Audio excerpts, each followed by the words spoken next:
It's recording. What's up, everyone? It's Tay here, and today I'm here to finally answer your questions about my husband and I's destination wedding to Cabo, Mexico. And I actually asked you guys on Instagram a couple days ago just some questions that you've had over the past, 7-8 months about our wedding, location-wise, wedding planner-wise, costs, and everything. So I am here to break it all down for you guys, and I have my editor choosing all of the questions. So if your question doesn't get picked, I'm so sorry, but I'm going to try and answer all the questions as best as I can. If you don't get it answered, it's Congo's fault. There's Steve over there working. Alright, here we go. Alright, future Miss Bub asks, planning a wedding right now, getting married in June. If you could change one thing about your wedding and the planning and everything that goes with it, what would it be?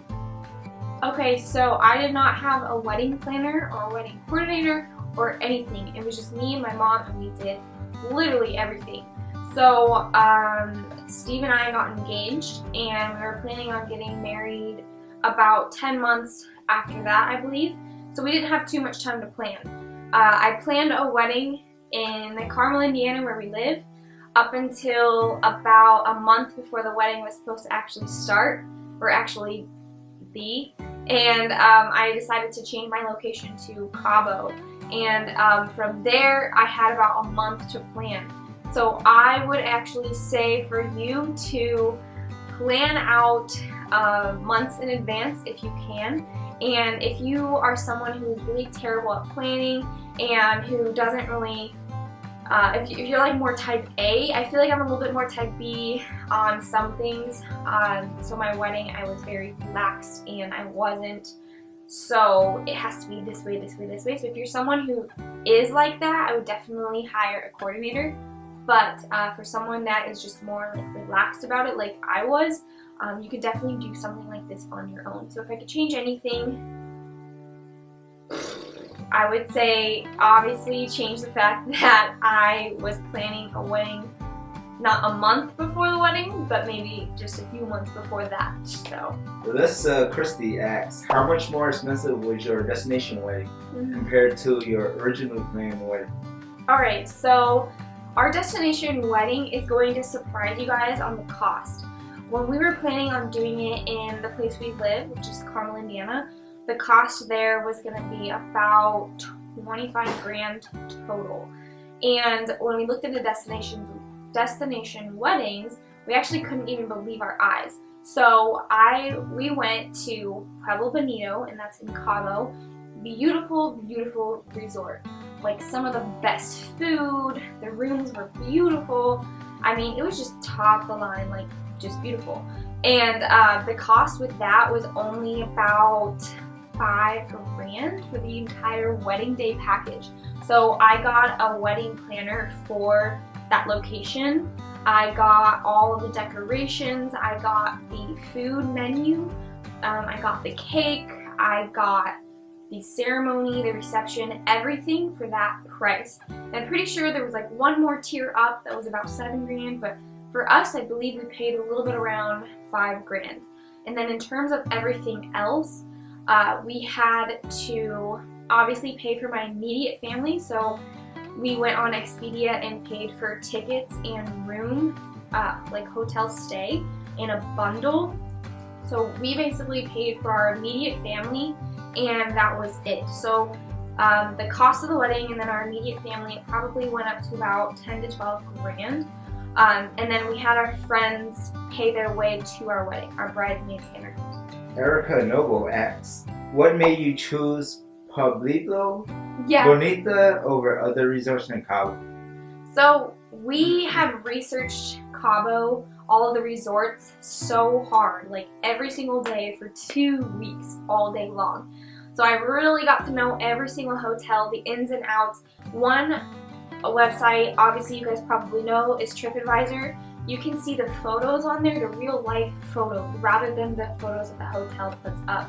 So if you're looking into a destination wedding, look up TripAdvisor and look up all the hotels in that area around your price range, and then from there you're able to see real life reviews and real life photos. So we would see a really pretty resort on their hotel website and then we look at TripAdvisor, we would realize it's not so upscale as we thought. So that is kind of what helped us choose that resort.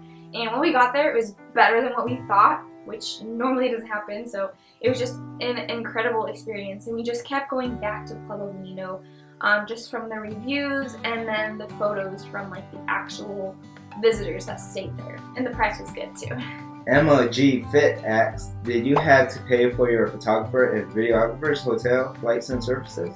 Yes, so we hired a videographer and photographer, and then we had someone come vlog for us that just wanted some vlogging experience, and I thought it would be cool for her to come for our wedding. So we had those 3 people, and luckily for Steve and I, we do have a larger social media presence, so we were able to get a bit of a discount on both services, but that's kind of what happened there. We were able to get a very good deal. We're very, very grateful for both of those people that helped us out with the photography, videography. They were absolutely incredible, would not change one thing. So I just want to ask, what made you choose a destination wedding over your originally planned wedding? Okay, so basically we were going to get married in Carmel, Indiana, which is where I've lived for the past 7 years. Steve's lived there his whole life, and we met there. But not being from the area, I didn't really have any sort of pull towards it, and I felt like none of my close friends or family live in Indiana, so there wasn't really any pull for me to stay there. Obviously with Steve it's a different story, but for me, I kind of just pictured only my close friends and close family members at my wedding, and at that point it didn't really matter where it was. So if that was the issue, then I would rather do it somewhere that's like absolutely incredible, like I'm never going to forget it, and I'd rather spend, a week with the people that I love rather than just a day. So it was the best decision we've ever made in our lives, switching from the venue that we had originally planned versus Cabo. It was definitely scary, but it was so worth it. Like, the whole day and the whole experience was just magical. Kimberly Gilmer asks, did you feel the pressure about inviting people? So in terms of inviting people, you're going to feel a little bit of pressure to invite, someone you work with and you're with every day, and then your best friend that you've known for 18 years but you're not that close with. You're going to feel pressure from literally everyone pulling you in certain directions, even if you're not that close anymore. But with me, it was very easy because we decided that we were only going to have like our top 4 or 5 best friends be there that we're like extremely close with, and then that was it. Like, no really anyone else came. So it was our immediate family, and then it was our top 5 best friends, his top 5 best friends, and that was it. So that really took off the pressure of having to invite, all these people that we probably would have invited. So it was just, overall, it was a little bit easier for us because we did do a destination wedding, and we kind of made it to where only these certain people were invited. Not that we don't love our other people in our lives, it was just like these people have been there, like they're our closest people. Last question. Yeah. Sierra Patron asks, what is the #1 piece of advice you would give someone during their wedding day?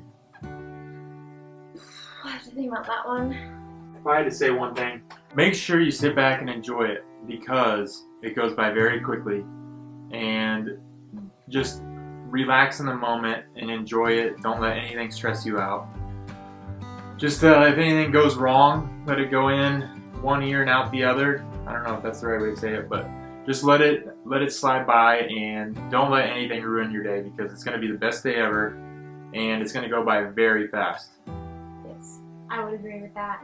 Like, I literally, that whole day, so my sister stayed the night with me the night before, and that whole day I was just like soaking it all in, and I didn't really want to be around anyone because I wanted to just like be in my thoughts and be present and just kind of like not feel chaotic with everyone else around me. I wanted to like fully feel that day. It's kind of hard to explain, but I just wanted to kind of be like by myself and be present before all the craziness and madness started. So that was something that's special to me. Like take a few moments and just like be by yourself and just soak it all in and like remember all the times that you had with your significant other, and just know that it's gonna fly by. Like once you start walking down the aisle, it's gonna literally go by like that. So beginning of the day, just relax, soak it all in, just be happy. Don't let the little things bother you, because it's gonna be perfect. Thank you so much for watching this Q&A. It was very short, but I wanted it to be short and sweet and to the point, because you guys know me, I could talk forever for Q&As, but I hope you guys enjoyed it. And we got Steven here at the very end of it, so that was very special. But stay tuned for more content. If you guys liked this video, please give it a thumbs up. Be sure to subscribe down below, and I will see you guys in the next video. Peace out, y'all.